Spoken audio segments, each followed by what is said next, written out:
Hello student, welcome to brain booster. আজকে আমরা আলোচনা করব ডব্লিউবিপিএসসি মিসলেনিয়াসের যে আমরা প্রিভিয়াস ইয়ারের ক্লাস করছিলাম, অর্থাৎ বিগত বছরের প্রশ্নোত্তর নিয়ে আলোচনা করছিলাম, তার আজকে ক্লাস নম্বর হচ্ছে 9। আজকে ক্লাসে আমরা 2007 সালে যে ডব্লিউবিপিএসসি মিসলেনিয়াসের পরীক্ষা হয়েছিল, সেখানে জিকে থেকে যেসব প্রশ্নগুলো এসেছিল সেগুলো নিয়ে আমরা বিস্তারিত আলোচনা করব।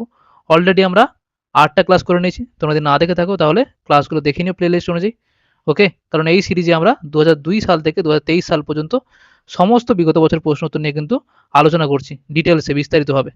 চলো দেখে নেই যে 2007 সালে কেমন ধরনের প্রশ্ন এসেছিল। দেখো, প্রথম প্রশ্ন, বিখ্যাত ইলবার্ট বিল বিতর্ক কার সময় ঘটেছিল? বলো, তোমরা কমেন্টে উত্তর করার চেষ্টা করো। সঠিক উত্তর কি হবে? Option D, Lord Ripon. 1883 সালে লর্ড রিপনের আমলে ইলবার্ট বিল আনা হয়েছিল। এর মূল উদ্দেশ্য ছিল ভারতীয় বিচারকদের ইউরোপীয় অপরাধীদের বিচার করার ক্ষমতা দেওয়া। শ্বেতাঙ্গরা এর কিন্তু তীব্র বিরোধিতা করলেও ইলবার্ট বিল বিতর্ক শুরু হয়েছিল। ঠিক আছে, উল্লেখযোগ্য কি যে লর্ড ডাফরিনের সময় জাতীয় কংগ্রেস কিন্তু প্রতিষ্ঠিত হয়েছিল। ঠিক আছে, এটা মনে রেখো। কত সালে? 1885 সালে। ঠিক আছে, চলো দ্বিতীয় প্রশ্ন দেখো, অধীনতামূলক মিত্রতা নীতি এই ব্যবস্থা কে প্রবর্তন করেছিলেন? বলো, খুব গুরুত্বপূর্ণ প্রশ্ন, পরীক্ষা বারবার আসে এটা। সঠিক উত্তর কি হবে? Option D, Lord Wellesley. ভারতে দেশীয় রাজ্যগুলোকে ব্রিটিশ শক্তির অধীনে আনার জন্য লর্ড ওয়েলেসলি এই নীতি কিন্তু চালু করেন।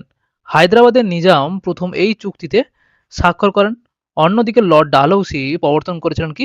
সত্য বিলোপ নীতি। দেখো 3 নম্বর প্রশ্ন, 1920 সালে কে অসহযোগ আন্দোলন প্রবর্তন করেছিলেন? বলো। সঠিক উত্তর কি হবে? অপশন ডি, উপরে কোনোটিই নয়। 1920 সালে 1 আগস্ট গান্ধীজি অসহযোগ আন্দোলনে কিন্তু ডাক দিয়েছিলেন। জালিয়ানওয়ালাবাগ হত্যাকাণ্ডের প্রতিবাদে তিনি ব্রিটিশদের দেওয়া কাইজার ই হিন্দ এই পদক কিন্তু ফিরিয়ে দিয়ে এই আন্দোলনে তিনি সূচনা করেছিলেন। বিগত বছরের প্রশ্ন উত্তর আলোচনার পাশাপাশি কিন্তু আমি একটা প্র্যাকটিস সিরিজ করাচ্ছি মিসলেনিয়াসে। সেই সিরিজটা কিন্তু অবশ্যই সবাই মন দিয়ে করবে, কারণ ওই সিরিজে কিন্তু আমি গুরুত্বপূর্ণ 30টা করে প্রশ্ন নিয়ে কিন্তু বিস্তারিত আলোচনা করছি। শুধু ইতিহাস নয়, সমস্ত বিষয়ের প্রশ্ন উত্তর নিয়ে। দেখো, 4 নম্বর প্রশ্ন, পূর্ণ স্বরাজ দিবস প্রথম কবে পালিত হয়েছিল? বলো।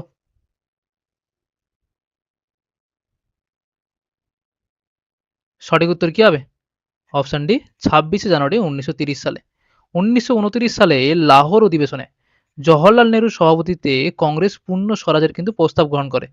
এই সিদ্ধান্ত অনুযায়ী 1930 সালে 26শে জানুয়ারি সমগ্র ভারতে প্রথম স্বাধীনতা দিবস বা পূর্ণ স্বরাজ দিবস কিন্তু পালিত হয়েছিল। 5 নম্বর প্রশ্ন, তত্ত্ববোধনী, যে তত্ত্ববোধনী এই যে সভা, এই সভাটা কে প্রতিষ্ঠা করেছিলেন? বলো।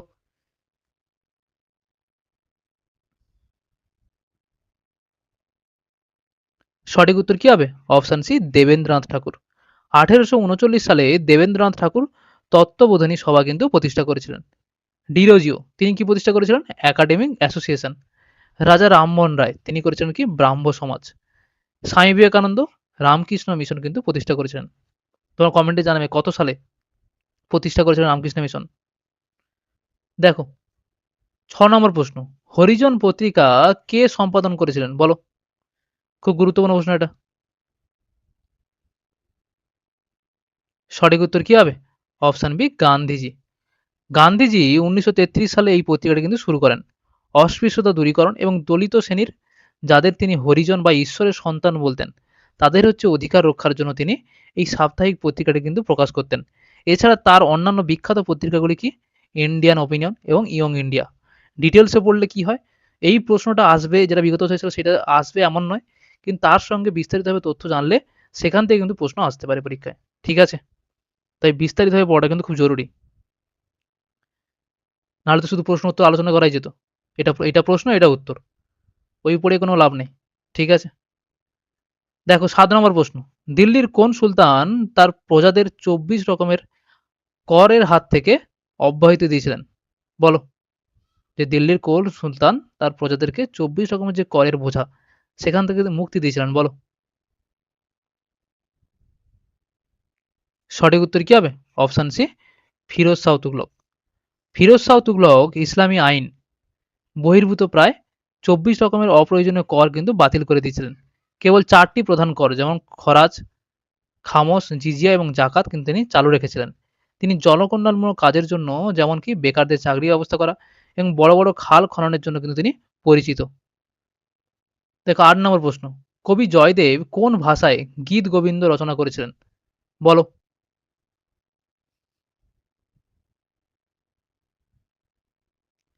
সঠিক উত্তর কি হবে? অপশন বি, সংস্কৃত ভাষায়। কবি জয়দেব ছিলেন বাংলার রাজা লক্ষণ সেনের কিন্তু পঞ্চরত্নের হচ্ছে একজন। তার কালজয়ী সৃষ্টি হচ্ছে গীতগোবিন্দ। রাধাকৃষ্ণের প্রেমের উপর ভিত্তি করে সংস্কৃত ভাষায় কিন্তু রচিত। তাহলে কবি জয়দেব কার সময় ছিল? লক্ষণ সেন। তাহলে পরীক্ষায় কিন্তু গীতগোবিন্দ কার লেখা না আসতে পারে বা কোন ভাষায় লেখা না আসতে পারে, এটা তো আসতে পারে যে তিনি কার সময় ছিলেন, কার সময়? রাজা লক্ষণ সেনের সময় তিনি ছিলেন। ঠিক আছে। দেখো 9 নম্বর প্রশ্ন। কি আছে? সংবাদ প্রভাকর পত্রিকার সম্পাদক ছিলেন কে? বলো। সঠিক উত্তর কি হবে? Option D, Ishwar Gupta. 1831 সালে প্রকাশিত সংবাদ প্রভাকর ছিল বাংলার প্রথম দৈনিক সংবাদপত্র। প্রথমে এটি সাপ্তাহিক ছিল এবং ঈশ্বরচন্দ্র গুপ্তের যে সুযোগ্য সম্পাদনায় এই পত্রিকাটি বাংলা সাহিত্যে এবং সাংবাদিকতার সাংবাদিকতা কিন্তু গুরুত্বপূর্ণ ভূমিকা কিন্তু পালন করেছিল। কোনটা? এই সংবাদ প্রভাকর এই পত্রিকাটি। দেখো 10 নম্বর প্রশ্ন। নিম্নলিখিত রাজ্যগুলির মধ্যে জনসংখ্যা অনুযায়ী কোনটি হচ্ছে বৃহত্তম? বলো।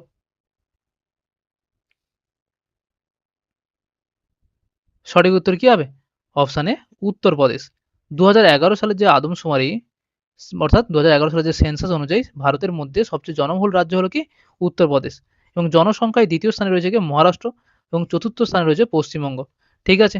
অলরেডি আমাদের কি হয়েছে? সেন্সাস কিন্তু শুরু হয়ে গেছে।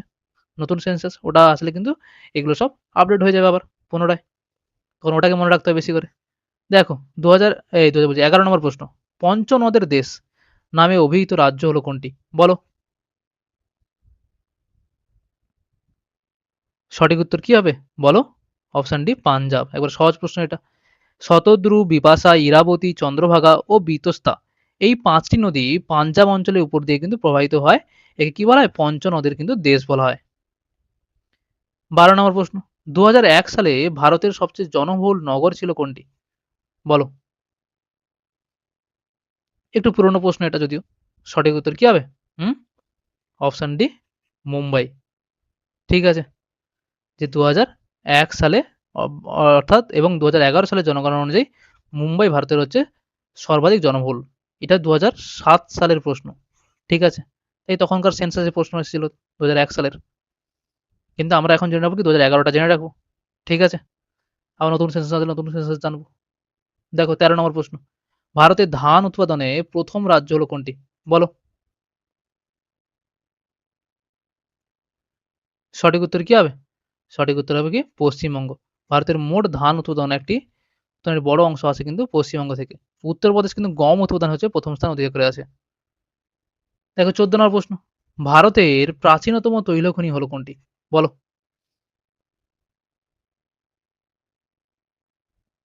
সহজ প্রশ্ন একেবারে। Option C, Digboi.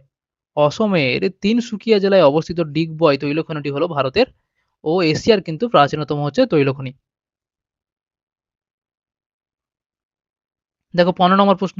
পশ্চিমবঙ্গে প্রস্তাবিত বেসরকারি বন্দরটির নাম হলো কি? বলো।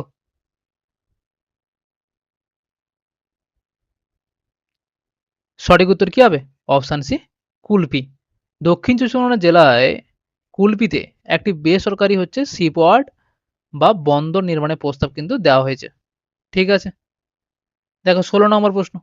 কোন নগরকে ভারতের হচ্ছে প্রবেশদ্বার বলা হয়? বলো।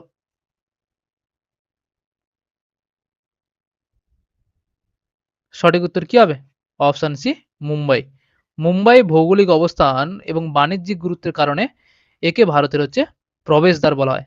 ঠিক আছে। 17 নম্বর প্রশ্ন। ভারতের মধ্যে জনঘনত্ব বেশি বেশি হলো হচ্ছে কোথায়? বলো। এটা 2001 সালে তখন প্রশ্ন এসেছিল আরকি। এই 2001 সালের সেন্সাস অনুযায়ী তখন 2007 সালে প্রশ্নটা এসেছিল। বলো। তোমরা এখন বলো বর্তমানে কোথায় বেশি বলো? হুম? 2001 সালের সেন্সাস অনুযায়ী কিন্তু পশ্চিমবঙ্গ। কিন্তু বর্তমানে 2011 সালের সেন্সাস অনুযায়ী বিহারে কিন্তু প্রথম স্থানে। এখানে হচ্ছে জনঘনত্ব সবচেয়ে বেশি। ঠিক আছে? কত? প্রতি বর্গ কিমিতে ১১০২। আমার ২০০১ লাগবে না। আমরা জানবো কি ২০১১ টা জানবো। এবং পশ্চিমবঙ্গ দ্বিতীয় স্থানে। প্রতি বর্গ কিমিতে হচ্ছে ১০২৯ জন জনঘনত্ব অনুযায়ী। আর জনসংখ্যা বেশি অনুযায়ী কিন্তু আবার উত্তরপ্রদেশ। পশ্চিমবঙ্গ চতুর্থ স্থানে। ঠিক আছে? দেখো ১৮ নম্বর প্রশ্ন।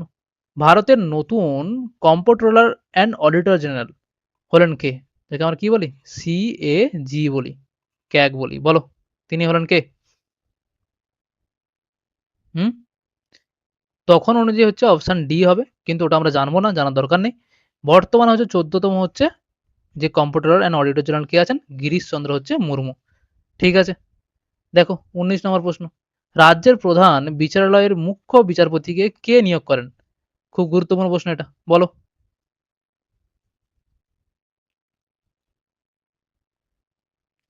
সঠিক উত্তর কি হবে? হ্যাঁ? অপশন বি ভারতের রাষ্ট্রপতি। সংবিধানের ২১৭ নম্বর ধারা অনুযায়ী রাষ্ট্রপতি সুপ্রিম কোর্টের প্রধান বিচারপতি ও সংশ্লিষ্ট রাজ্যের রাজ্যপালের সাথে পরামর্শ করে হাইকোর্টের মুখ্য বিচারপতিকে কিন্তু তিনি নিয়োগ করেন।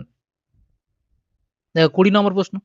মুখ্য নির্বাচন মহাধ্যক্ষ নির্বাচিত হন কিভাবে? বলো।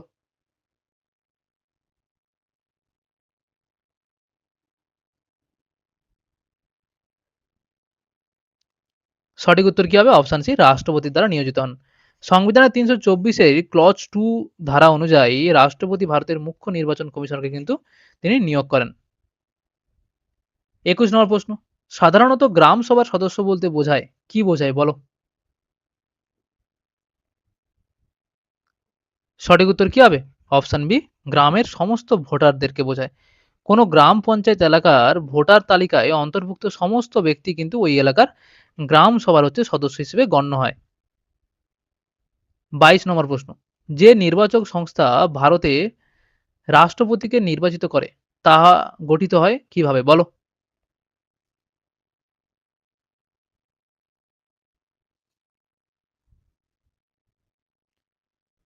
সঠিক উত্তর কি হবে? অপশন সি কেন্দ্রীয় আইনসভার উভয় কক্ষে এবং রাজ্য বিধানসভার নির্বাচিত সদস্যগণের দ্বারা। ভারতীয় সংবিধানের ৫৪ নম্বর ধারা অনুযায়ী, কত নম্বর ধারা? ৫৪ নম্বর ধারা অনুযায়ী ভারতের রাষ্ট্রপতি একটি নির্বাচক মণ্ডলী অর্থাৎ ইলেকটোরাল কলেজ এর দ্বারা কিন্তু পরোক্ষভাবে নির্বাচিত হন। এই নির্বাচক মণ্ডলীর মধ্যে কারা থাকেন? প্রথমত কে থাকে? সংসদের উভয় কক্ষে অর্থাৎ লোকসভা এবং রাজ্যসভার শুধুমাত্র নির্বাচিত সদস্যরা। এবং দ্বিতীয় কে থাকে? রাজ্য বিধানসভা অর্থাৎ লেজিসলেটিভ অ্যাসেম্বলি এর নির্বাচিত সদস্যরা। তৃতীয় হচ্ছে কেন্দ্র শাসিত অঞ্চল এবং অর্থাৎ কি দিল্লি এবং পুদুচেরি বিধানসভার নির্বাচিত সদস্যরা। ঠিক আছে? মনোনীত সদস্যরা এই নির্বাচনে কিন্তু ভোট দিতে পারেন না কিন্তু। ঠিক আছে? দেখো ২৩ নম্বর প্রশ্ন। মন্ত্রিসভা কার কাছে যৌথভাবে দায়বদ্ধ থাকেন? বলো।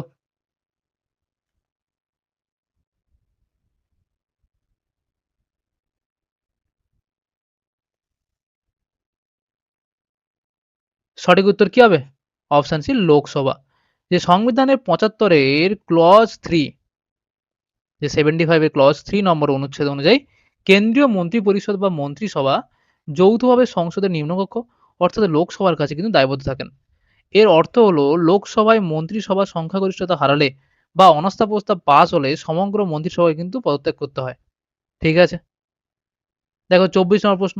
ভারতীয় সংবিধানের কোন অনুচ্ছেদ সংসদকে সংবিধান সংশোধন করার ক্ষমতা দেয়? বলো।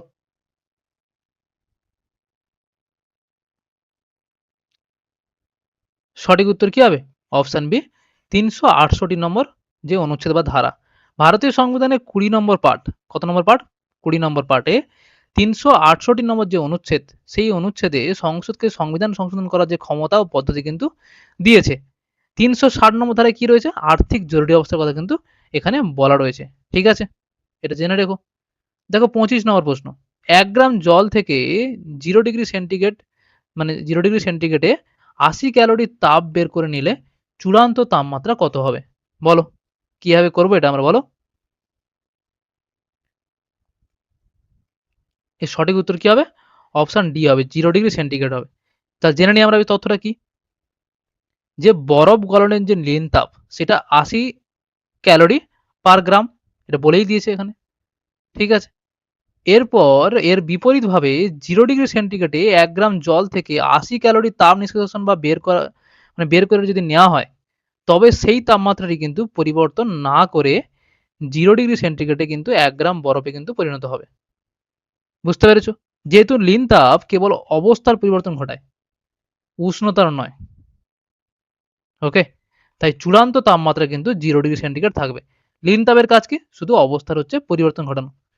কোনো তাপমাত্রা কিন্তু পরিবর্তন নয়, উষ্ণতা পরিবর্তন নয়। দেখো ২৬ নম্বর প্রশ্ন। নিচের কোনটি প্রমাণ তাপমাত্রা ও চাপে 22.4 মানে 22.4 লিটার আয়তন অধিকার করে? বলো।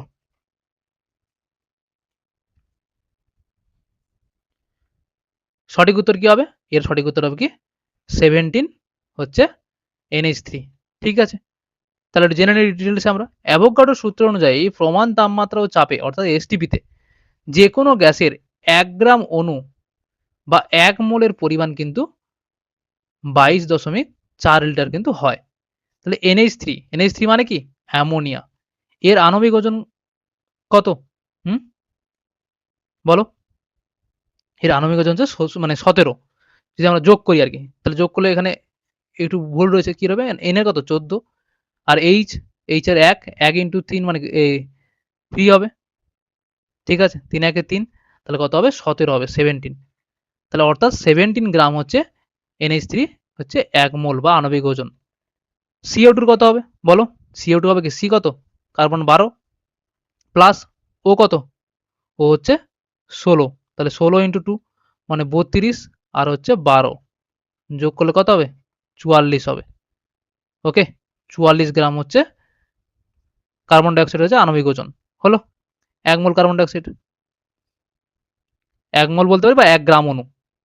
তা যেহেতু 17 গ্রাম NH3 সমান হচ্ছে 1 মোল অর্থাৎ এসটিপিতে 22.4 লিটার আয়তন অধিকার করে কিন্তু থাকবে। বুঝতে পেরেছো? দেখো 27 নম্বর প্রশ্ন।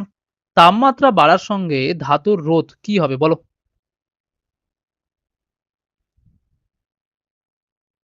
সঠিক উত্তর কি হবে? অপশানে বাড়বে।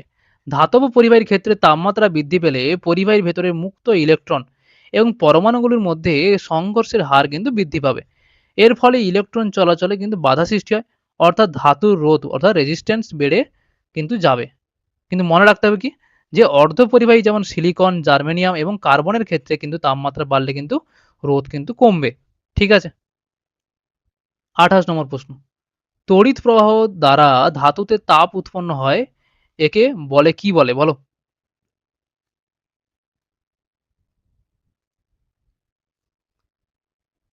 সঠিক উত্তর কি হবে?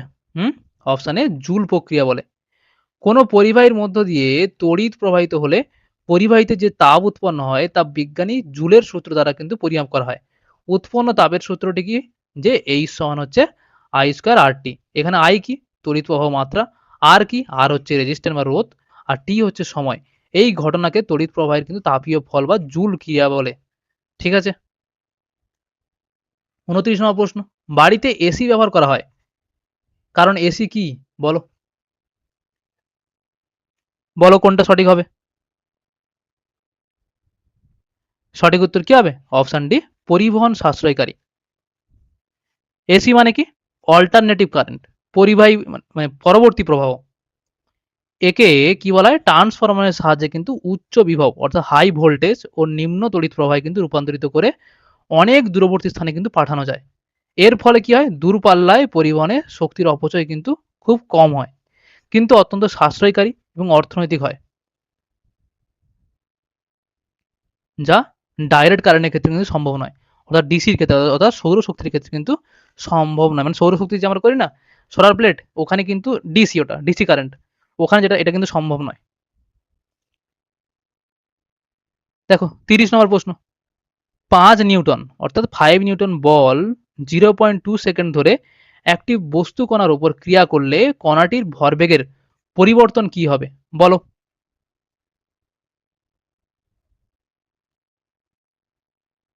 সঠিক উত্তর কি হবে? Option A 1 kg metre per second আরকি। বা বলতে পারি 1 কেজি মিটার সেকেন্ড এই সেকেন্ড মাইনাস 1 আরকি। হলো? তাহলে কি একটু আলোচনা করে নিই তথ্যটা। দেখো, নিউটনের দ্বিতীয় গতিসূত্র অনুযায়ী বলের ঘাত, যাকে আমরা কি বলবো? Impulsive force, impulse of force সমান কি? ভরবেগের পরিবর্তন। বলের ঘাত সমান আমরা কি বলতে পারি? F ইনটু টি। ঠিক আছে? তাহলে বল, এখানে বল, তাহলে বল সমান কি হবে? বলো। বল কি? কি বলেছে? F সমান কি? 5 নিউটন বলে দিয়েছে। সময় কত বলেছে? 0.2 সেকেন্ড। তাহলে ভরবেগের পরিবর্তন কি হবে? 5 ইনটু 0.2, তাহলে সমান কত হবে? 5 দুগুণে 10, 1 নিউটন। 1 নিউটন সেকেন্ড মানে কি?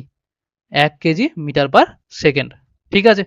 এই যে মিটার পার সেকেন্ড মানে এইটা, অর্থাৎ এম বাই এস, একে যখন আমরা উপরে গুণ আকারে বসাবো, মানে এম এর সঙ্গে ইন্টু এস আকারে বসাবো, তখন কি হয়? -1 করতে হবে। ঠিক আছে? এখানে স্কোয়ার থাকলে -2 করতে হবে। এটা আমি ইউনিট চাপটায় করিয়েছি, এটা সুন্দর করে। মাত্রা চাপটায় ইউনিট চাপটা কিন্তু করেছি সায়েন্সে, তোমরা দেখে নিও ওটা। 31 নম্বর প্রশ্ন, জল ও কাঁচের পরম প্রতিসারাঙ্ক 3/4 এবং 3/2 হলে তাহলে জলের সাপেক্ষে কাঁচের প্রতিসারাঙ্ক কত হবে? বলো, কিভাবে করবে? কিভাবে করবে? দেখো, জলের প্রতিসারাঙ্ক কত বলেছে? 4/3 বলেছে। ঠিক আছে? এবং কাঁচের প্রতিসারাঙ্ক কত বলেছে? 3/2 বলেছে। তাহলে জলের সাপেক্ষে কাঁচের প্রতিসারাঙ্ক আমরা কিভাবে করব? যে আমরা কাঁচ বাই জল করে দেবো, যে 3/2 বাই হচ্ছে 4/3। এটা উপরে আসলে কি করতে হবে? তখন গুণ করে দিতে হবে। গুণ আকারে বসালে কি হতে হবে? এটা উল্টে যাবে। তাহলে কি হবে এখান থেকে? যে 3/2 ইন্টু হচ্ছে 3/4, তাহলে কত হলো? 3 তিরিকে 9 আর 2 4 আছে 8, মানে 9/8। সঠিক উত্তর কি হবে? অপশন সি, 9/8 হবে। বুঝতে পেরেছো? দেখো 32 নম্বর প্রশ্ন, নিউক্লিয়ার রিঅ্যাক্টরে জ্বালানি, যে জ্বালানি ব্যবহার করা হয় তা হলো কোনটি? বলো। খুব গুরুত্বপূর্ণ প্রশ্ন, পরীক্ষা বারবার আসে এটা। সঠিক উত্তর কি হবে? অপশন ডি হচ্ছে ইউরেনিয়াম। পরমাণু চুল্লিতে, নিউক্লিয়ার রিঅ্যাক্টরে, পরমাণু চুল্লিতে বা নিউক্লিয়ার, এই যে নিউক্লিয়ার রিঅ্যাক্টরে নিউক্লিয় বিভাজনে এই ঘটানোর জন্য হচ্ছে জ্বালানি হিসেবে প্রধানত আমরা ইউরেনিয়াম 235 বা প্লুটোনিয়াম 239 কিন্তু ব্যবহার করা হয়। গ্রাফাইট ও ভারী জল, এটা কি হিসেবে ব্যবহার করি আমরা? মডারেটর হিসেবে। এবং যে ক্যাডমিয়াম, এই দণ্ডটা হচ্ছে নিয়ন্ত্রক হিসেবে কিন্তু ব্যবহৃত হয়। এটাও কিন্তু পরীক্ষা আসে, যে নিউক্লিয়ার যে মানে নিউক্লিয়ার যে চুল্লি বা পরমাণু চুল্লিতে মডারেটর হিসেবে কি ব্যবহার করা হয়? গ্রাফাইট ও ভারী জল, ভারী জল মানে D2O। আর ক্যাডমিয়াম কি করা হয়? ক্যাডমিয়াম দণ্ড হচ্ছে নিয়ন্ত্রক হিসেবে। দেখো 33 নম্বর প্রশ্ন, জল সমের একক হলো কোনটি? বলো। সঠিক উত্তর কি হবে? অপশন সি, গ্রাম। কোনো বস্তু তাপমাত্রা 1 ডিগ্রি বৃদ্ধি করতে যে পরিমাণ তাপের প্রয়োজন হয়, সেই পরিমাণ তাপ দিয়ে যতটুকু ভরের জলের তাপমাত্রা 1 ডিগ্রি বৃদ্ধি করা যায়, তাকে ওই বস্তুর হচ্ছে জলসম বলে। ঠিক আছে? যেহেতু একটি জলের ভরকে মানে এটি একটি জলের কি করে? ভরকে নির্দেশ করে। তাই সিজিএস পদ্ধতিতে এর একক হলো গ্রাম এবং এসআই পদ্ধতিতে এর হলো একক হলো কি? কিলোগ্রাম। ঠিক আছে? বাকি যে অপশনগুলো রয়েছে কি, কি রয়েছে? যে ডিগ্রি সেন্টিগ্রেড এটা তাপমাত্রা একক, ক্যালোরি হচ্ছে তাপের একক এবং ডাইন হচ্ছে বলের একক। দেখো 34 নম্বর প্রশ্ন, কোনটি হচ্ছে, কোন যৌগটি হচ্ছে তড়িৎ যোজী? বলো, পরীক্ষা আসে এগুলো। সঠিক উত্তর কি হবে? Option B, sodium chloride. Sodium chloride সংকেত কি? NaCl। একটি হচ্ছে তড়িৎ যোজী বা আয়ন মানে আয়নীয় যৌগ, আয়নীয় যৌগ।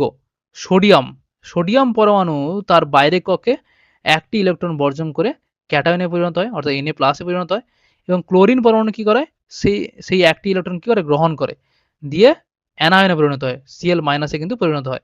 এই বিপরীতধর্মী আয়নদ্বয় স্থির তড়িৎ আকর্ষণের মাধ্যমে কিন্তু যুক্ত হয়ে NaCl কিন্তু গঠন করে। ঠিক আছে? বাকি যে ৩ টে অপশন আছে সেগুলো কিন্তু সমযোজী তারা। দেখো ৩৫ নম্বর প্রশ্ন, পরমাণুর ভেতরে যে নিউট্রন, সেই নিউট্রনের কি? কোন অপশনটা সঠিক হবে বলো?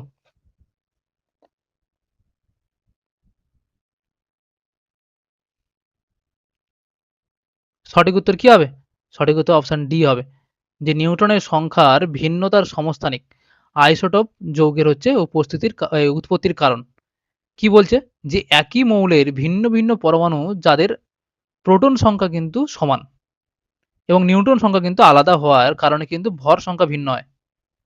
তাদের কিন্তু আইসোটোপ বলে। যেমন কি ক্লোরিনের হচ্ছে দুটি আইসোটোপ, ওকে? এটা হচ্ছে ক্লোরিন 35 আর ক্লোরিন হচ্ছে 37। এদের প্রোটন সংখ্যা 17 হলেও নিউট্রন সংখ্যা কিন্তু যথাক্রমে হচ্ছে 18 এবং 20। নিউট্রন সংখ্যা কিন্তু আলাদা।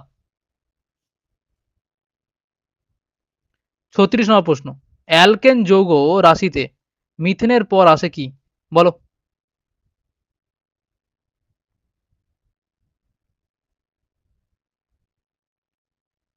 সঠিক উত্তর কি হবে? Option D, ethane. সমগণীয় শ্রেণী বা অ্যালকেন সিরিজের সাধারণ সংকেত হলো কি? CN H2N+2। এটা হচ্ছে কিন্তু এই অ্যালকেন জাতীয় যে সিরিজ, সেই সিরিজের কিন্তু তাদের কি বলবো সংকেত। এখানে N যদি 1 হয় তখন হয় কি মিথেন, ঠিক আছে? মিথেনের সংকেত কি? CH4। বুঝতে পেরেছো? এখানে 2N এর যে আমি যদি CnH2n+2 N এর জায়গায় যদি 1 বসে থাকে তাহলে এটা 1 হবে, 2 2 4 হবে, তাহলে 1 হলে কি হবে? CH4 হবে, এটা হলো। এটা কি হবে? মিথেন। N এর জায়গায় যদি 2 হয় N এর মান, তখন কি হবে? তখন কি হবে? এটা C2 হবে, আর এটা 4 হয়ে যাবে, 4 2 6, মানে C2H6 হবে। C2H6 মানে কি? ইথেন। তাহলে মিথেনের ঠিক পরেই কি আসে? ইথেন আসে। বুঝতে পেরেছো? 37 নম্বর প্রশ্ন, ঝালাইয়ের কাজে ও কৃত্রিম উপায়ে ফল পাকানোর কাজে ব্যবহৃত জৈব যৌগটি হলো কোনটি? বলো।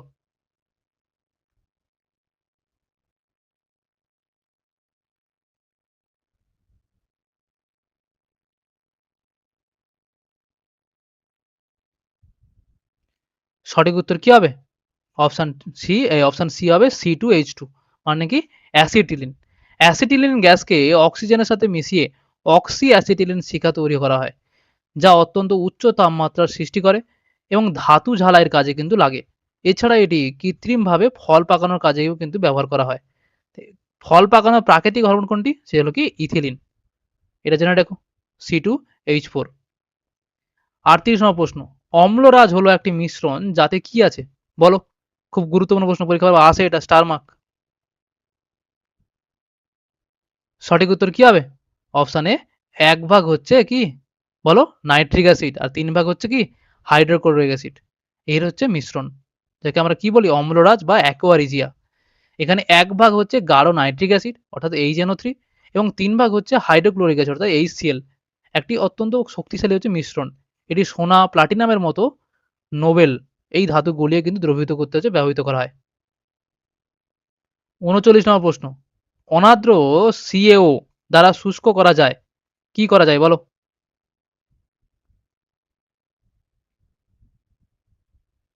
সঠিক উত্তর কি হবে? অপশন বি, NH3 গ্যাসকে। ঠিক আছে? যে অনার্দ্র ক্যালসিয়াম অক্সাইড বা পোড়াচুন একটি ক্ষারীয় পদার্থ। অন্যদিকে হচ্ছে অ্যামোনিয়া, এটা হচ্ছে কি গ্যাস ও ক্ষারীয় প্রকৃতির। অ্যামোনিয়া গ্যাসও কিন্তু ক্ষারীয় প্রকৃতির। সমধর্মী হওয়ায় এরা পরস্পরের সাথে কোনো রাসায়নিক বিক্রিয়া কিন্তু করে না। তাই অ্যামোনিয়া গ্যাসকে শুষ্ক করতে পোড়াচুন কিন্তু ব্যবহার করা হয় এবং বাকি গ্যাসগুলো যেগুলো হচ্ছে H2S বা CO2 বা HCl, এটা হচ্ছে অম্লীয় প্রকৃতির। এখানে কিন্তু CaO এর সাথে কিন্তু বিক্রিয়া করে ফেলে এরা। দেখো 40 নম্বর প্রশ্ন, রক্ত সংবহন বা প্রবাহকে, এই প্রবাহ কে আবিষ্কার করেছিলেন? বলো।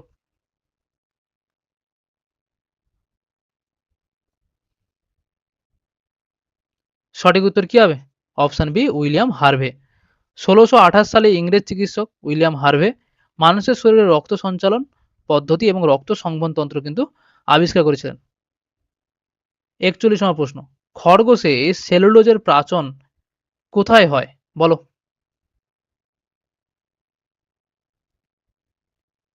সঠিক উত্তর কি হবে? অপশন ডি, সিকামে হয়। খরগোশ এটি একটি কি তৃণভোজী প্রাণী। এদের পৌষ্টিকতন্ত্রের সিকাম নামক অংশে বিশেষ হচ্ছে সেলুলোজ পাচনকারী হচ্ছে ব্যাকটেরিয়া থাকে। এই ব্যাকটেরিয়াগুলির খরগোশের হচ্ছে খাওয়া ঘাস উদ্ভিদের সেলুলোজ হজম করতে কিন্তু সাহায্য করে।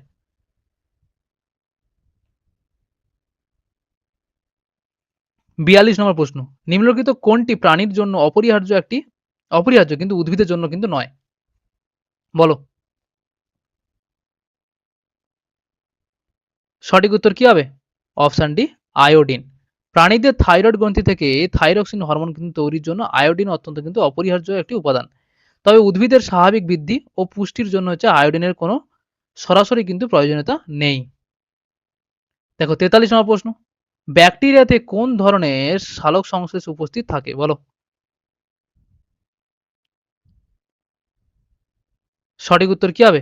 Option A PS1। সবুজ উদ্ভিদের সালোক সংশ্লেষের ক্ষেত্রে দুটি পৃথক রঞ্জক তন্ত্র বা ফটো সিস্টেম থাকে, যেটা PS1 PS2 কিন্তু কাজ করে। কিন্তু সালোক সংশ্লেষকারী ব্যাকটেরিয়াতে শুধুমাত্র কিন্তু ফটোসিনথেটিক যে 1 অর্থাৎ PS মানে ফটো সিস্টেম 1 অর্থাৎ PS1 কিন্তু উপস্থিত থাকে। 44 নম্বর প্রশ্ন, জীবের কোন অংশে মিষ্টিত্বের স্বাদ করকের অবস্থান করে বলো? মানে মিষ্টি স্বাদটা জীবের কোন অংশে আমরা পাই বলো? সঠিক উত্তর কি হবে? অপশন এ প্রান্ত। মানুষের জিভের একেবারে সামনের অংশ অর্থাৎ অগ্রভাগ মিষ্টি স্বাদ গ্রহণের জন্য কিন্তু দায়ী স্বাদকারক এখানে থাকে কিন্তু।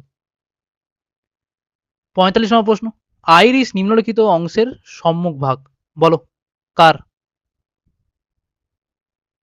সঠিক উত্তর কি হবে? Option B choroid. অক্ষিগোলকের মাঝে রক্তবাহক সমৃদ্ধ স্তরটিকে কি বলা হয়? কোরোয়েড বা কৃষ্ণমণ্ডল বলে। এই কোরোয়েডের সামনের দিকে প্রসারিত ও রূপান্তরিত অংশটি হলো হচ্ছে আইরিশ, যা চোখের মণির চারপাশের রঙিন অংশ গঠন করে। দেখো 46 নম্বর প্রশ্ন, ভিটামিন কে রক্ত তঞ্চনের জন্য একটি গুরুত্বপূর্ণ উপাদান, কারণ এটি সংশ্লেষ করে। কি সংশ্লেষ করে বলো? সঠিক উত্তর কি হবে? Option C প্রথমবিন। যকৃৎ অর্থাৎ লিভারে রক্ত জমাট বাঁধার প্রধান প্রোটিন হচ্ছে কি? প্রোথাম্বিন। তৈরি হওয়ার জন্য ভিটামিন কে হচ্ছে অপরিহার্য। শরীরে ভিটামিন কে এর অভাব হলে কিন্তু প্রোথাম্বিন তৈরি ব্যাহত হয় এবং রক্ত তঞ্চল বা রক্ত জমাট বাঁধতে কিন্তু দেরি হয়।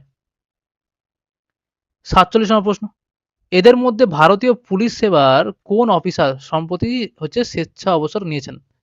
এটা 2007 সালের প্রশ্ন অনুযায়ী, ঠিক আছে? তখনকার সময়ে কোন অফিসার নিয়েছিলেন? কিছু কারেন্ট অ্যাফেয়ার্সের প্রশ্ন বাদ দিয়েছি, কারণ কি আমরা জানি যে জিকে থেকে টোটাল হচ্ছে 75টা কিন্তু এমসিকিউ থাকে। কয়েকটা কারেন্ট অ্যাফেয়ার্স বাদ দিয়ে বাদবাকিগুলো আমি কিন্তু করিয়ে দিচ্ছি। যেগুলো গুরুত্বপূর্ণ কারেন্ট অ্যাফেয়ার্স সেটা রেখেছি আমি। সঠিক উত্তর কি হবে? কিরণ বেদী, ঠিক আছে? ভারতের প্রথম মহিলা আইপিএস অফিসার কিরণ বেদী 2007 সালে কিন্তু নভেম্বর মাসে ভারতীয় পুলিশ সেবা থেকে কিন্তু তিনি স্বেচ্ছা অবসর গ্রহণ করেছিলেন। দেখো 48 নম্বর প্রশ্ন, কমনওয়েলথ মহাসচিব হলেন কে? এটা তখনকার প্রশ্ন ছিল। তখনকার অনুযায়ী কিন্তু আমাদের জানলে হবে না, আমার জানতে হবে বর্তমান, ঠিক আছে? নাম কি তার? শার্লি আয়রকর বোচোয়ে। দায়িত্ব গ্রহণ কবে করেছিলেন তিনি? 1 এপ্রিল 2025 সালে। তিনি হচ্ছেন কি কমনওয়েলথের সপ্তম মানে সাত নম্বর হচ্ছে মহাসচিব। তিনি কমনওয়েলথের মহাসচিব হিসেবে দায়িত্ব গ্রহণকারী প্রথম আফ্রিকান কিন্তু নারী, এটা জেনে রেখো, ঠিক আছে? এখন যে বর্তমানে রয়েছে। 49 নম্বর প্রশ্ন, দক্ষিণ ভারতীয় বিখ্যাত কর্ণাটক সঙ্গীতকার ও সাধক কে বলো? সঠিক উত্তর কি হবে? Option A Tyagaraja. সাধক ত্যাগরাজা ছিলেন দক্ষিণ ভারতীয় কর্ণাটক সঙ্গীতের অন্যতম যে শ্রেষ্ঠ রচয়িতা এবং সাধক। তাকে কর্ণাটক সঙ্গীতের ত্রিমূর্তি একজন কিন্তু ধরা হয়। অন্য দুজন কারা? সেটা হচ্ছে মথুস্বামী দীক্ষিতকর আর হচ্ছে শ্যামা শাস্ত্রী। 50 নম্বর প্রশ্ন, কুচুপুড়ি এই নৃত্যটি কোন ভারতীয় রাজ্যের হচ্ছে নৃত্য বলো? খুব গুরুত্বপূর্ণ প্রশ্ন। সঠিক উত্তর কি হবে? Option D Andhra Pradesh. কুচুপুড়ি ভারতের 8টি প্রধান শাস্ত্রীয় নৃত্যের হচ্ছে একটি।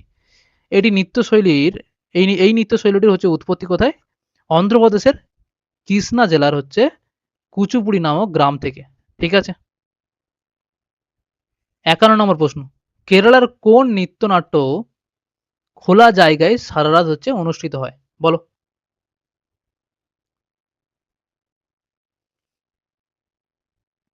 সঠিক উত্তর কি হবে? অপশন বি হচ্ছে কথাকলি। কথাকলি কেরালার একটি অত্যন্ত বিখ্যাত কিন্তু ঐতিহ্যবাহী শাস্ত্রীয় নৃত্যনাট্য। প্রথাগতভাবে এই পারফরমেন্সগুলি মন্দিরের প্রাঙ্গণে কিন্তু খোলা আকাশের নিচে সূর্যাস্তের পর মানে শুরু হয়ে সারা রাত ধরে কিন্তু চলতে থাকে। 52 নম্বর প্রশ্ন, কেরালার মুখ্যমন্ত্রী হলেন বর্তমান বলো? অপশানে তখন মানে 2007 সাল অনুযায়ী রয়েছে, তোমরা বর্তমান বলো। সঠিক উত্তর কি হবে? যে কেরালার বর্তমান মুখ্যমন্ত্রী হন কে? ভিডি সতীশন।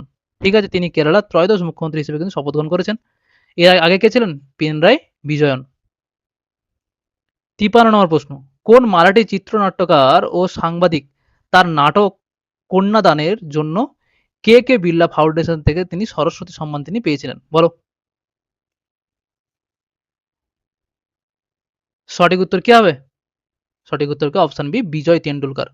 বিখ্যাত মারাঠি নাট্যকার লেখক বিজয় তেন্ডুলকর তার কালজয়ী নাটক কন্যাদান এর জন্য তিনি 1993 সালে সরস্বতী সম্মান তিনি পেয়েছিলেন।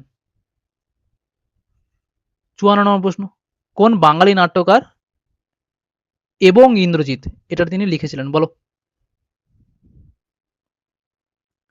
সঠিক উত্তর কি হবে? অপশন সি, বাদল সরকার।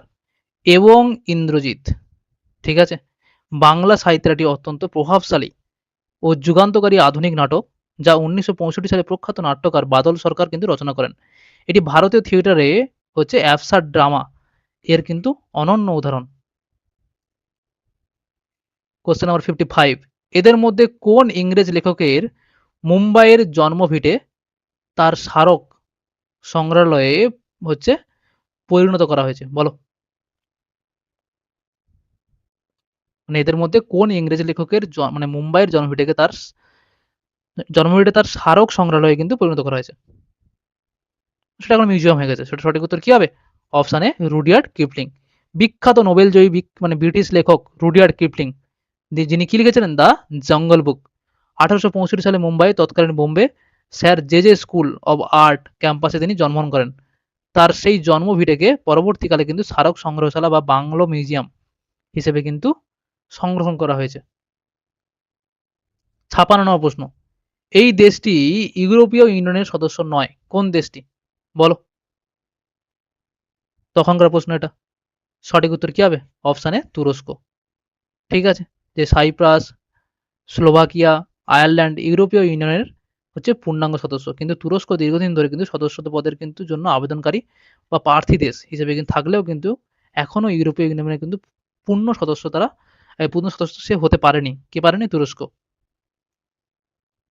57 নম্বর প্রশ্ন, এই সংস্থাগুলির মধ্যে কোনটি 2050 সালের মধ্যে গ্রিনহাউস গ্যাসের পরিমাণ 50% হ্রাস করবার লক্ষ্যমাত্রা কিন্তু স্থির করেছে? কে? বলো।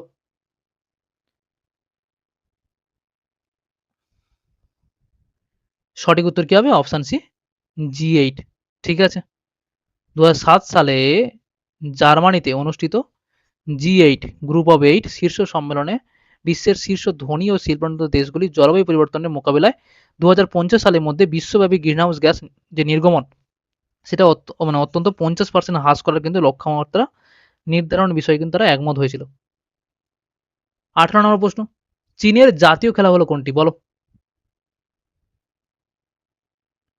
সঠিক উত্তর কি হবে? Option D, table tennis. চীনের জাতীয় খেলা হলো কি? Table tennis. 1950-এর দশক থেকে এই খেলায় কিন্তু চীন বিশ্বজুড়ে কিন্তু একচেটিয়া আধিপত্য বিস্তার করে আসছে। 59 নম্বর প্রশ্ন, পেন হোল্ড গ্রিপ এই কথাটি কোন খেলার সঙ্গে সম্পর্কিত? বলো। সঠিক উত্তর কি হবে? Option C, table tennis. Pen hold grip হলো টেবিল টেনিস খেলার সঙ্গে কিন্তু সম্পর্কিত। মানে খেলার জার্কেট বা ব্যাট ধরার একটি বিশেষ কৌশল। এতে জার্কেটটিকে কলম বা পেন ধরার মতো করে আঙ্গুল দিয়ে কিন্তু ধরা হয়, যা সাধারণত এশিয়ান খেলোয়াড়দের মধ্যে কিন্তু বেশি দেখা যায় এটি। 60 নম্বর প্রশ্ন, রোলা গারো এই শব্দটি কোন খেলার সঙ্গে সম্পর্কিত? বলো। খুব গুরুত্বপূর্ণ এটা। সঠিক উত্তর কি হবে? Option C, tennis. রোলা গারো এই শব্দটি বিখ্যাত ফরাসি ওপেন টেনিস টুর্নামেন্ট অফিসিয়াল হচ্ছে নাম। এটি প্যারিসে অনুষ্ঠিত একটি অন্যতম প্রধান গ্র্যান্ড স্ল্যাম টুর্নামেন্ট। কিনান স্টেডিয়াম কোথায় অবস্থিত? বলো, যে কিনান স্টেডিয়াম কোথায় অবস্থিত? সঠিক উত্তর কি হবে? অপশানে জামশেদপুর। কিনান স্টেডিয়াম ঝাড়খণ্ডের জামশেদপুরে কিন্তু অবস্থিত, এটি বিখ্যাত হচ্ছে আন্তর্জাতিক ক্রিকেট স্টেডিয়াম। কটকে অবস্থিত বিখ্যাত স্টেডিয়ামটির নাম কি? সেটা হচ্ছে কি? বারাবাটি স্টেডিয়াম। জেনে রেখো এটা। 62 নম্বর প্রশ্ন, ডক্টর এম.এস. শুভলক্ষ্মী কিসের জন্য বিখ্যাত? বলো, খুব গুরুত্বপূর্ণ এটা। সঠিক উত্তর কি হবে? অপশন ডি কণ্ঠসঙ্গীত। মাদুরাই সন মুখ বা বিদু শুভলক্ষ্মী, ঠিক আছে, যে এম.এস. শুভলক্ষ্মী ছিলেন হচ্ছে ভারতের একজন বিখ্যাত কিংবদন্তি কর্ণাটকী হচ্ছে কণ্ঠসঙ্গীত শিল্পী। তিনি প্রথম ভারতীয় সঙ্গীত শিল্পী হিসেবে ভারতের সর্বোচ্চ নাগরিক সম্মান ভারতরত্ন তিনি পেয়েছিলেন। 63 নম্বর প্রশ্ন, ওস্তাদ আমজাদ আলী খাঁ কিসের সঙ্গে যুক্ত বলো? সঠিক উত্তর কি হবে? অপশন বি শরৎ বাদ্যযন্ত্র, ঠিক আছে। 64 নম্বর প্রশ্ন, মাদাম বোভারি মাদাম বোভারি এই উপন্যাসটির লেখক হলেন কে বলো? সঠিক উত্তর কি হবে? অপশন বি হচ্ছে ফ্লোবেয়ার। ওকে, কোথাকার লেখক? তিনি হচ্ছে একজন ফরাসি লেখক। 65 নম্বর প্রশ্ন, ইন্দির ঠাকুরুন কোন উপন্যাসের চরিত্র বলো? সঠিক উত্তর কি হবে? Option B Pather Panchali. ইন্দির ঠাকুরুন চরিত্রটি হচ্ছে বিভূতিভূষণ বন্দ্যোপাধ্যায়ের কালজয়ী উপন্যাস পথের পাঁচালীর একটি অন্যতম প্রধান ও অবিস্মরণীয় হচ্ছে চরিত্র এটি। 66 নম্বর প্রশ্ন, হ্যান্স ক্রিশ্চিয়ান অ্যান্ডারসন জন্মগ্রহণ করেছিলেন কোথায় বলো? সঠিক উত্তর কি হবে? অপশন সি ডেনমার্কে। বিখ্যাত রূপকথা লেখক হ্যান্স ক্রিশ্চিয়ান অ্যান্ডারসন ডেনমার্কে জন্মগ্রহণ করেছিলেন। তার লেখা বইটার নাম কি? কিছু বই রয়েছে, the ugly duckling, the little হচ্ছে মারমেইড, বিশ্বজুড়ে শিশুদের কাছে হচ্ছে অত্যন্ত জনপ্রিয়। 67 নম্বর প্রশ্ন, জিম করবেট জন্মগ্রহণ করেছিলেন কোথায় বলো? সহজ প্রশ্ন এটা। সঠিক উত্তর কি হবে? অপশন বি ভারতে। বিখ্যাত শিকারী ও বন্যপ্রাণী সংরক্ষণবিদ জিম করবেট 1875 সালে ভারতের নৈনিতালে, তৎকালীন ব্রিটিশ ভারত, সেখানে তিনি জন্মগ্রহণ করেছিলেন। উত্তরাখণ্ডে বিখ্যাত জিম করবেট জাতীয় উদ্যান তার নামে কিন্তু নামকরণ করা হয়েছে। 68 নম্বর প্রশ্ন, শেক্সপিয়ারের বিখ্যাত বিয়োগান্ত নাটক হলো কোনটি বলো? সঠিক উত্তর কি হবে? হ্যাঁ, অপশন বি ম্যাকবেথ, ঠিক আছে। এছাড়াও আর কি রয়েছে? Merchant of the Venice, the the Tempest, আরও রয়েছে অনেক, এগুলো কমেডি। 68, দুবার 68 হয়ে গেছে। কবি সত্যেন্দ্রনাথ দত্ত রচনা করেছিলেন কি বলো? সঠিক উত্তর কি হবে? অপশন বি কুহু ও কেকা। কার লেখা? সত্যেন্দ্রনাথ দত্তের লেখা। কি বলা তাকে? ছন্দের জাদুকর। অগ্নিবীণা কার লেখা? কাজী নজরুল ইসলামের লেখা। সাগর থেকে ফেরা কার লেখা? প্রেমেন্দ্র মিত্র।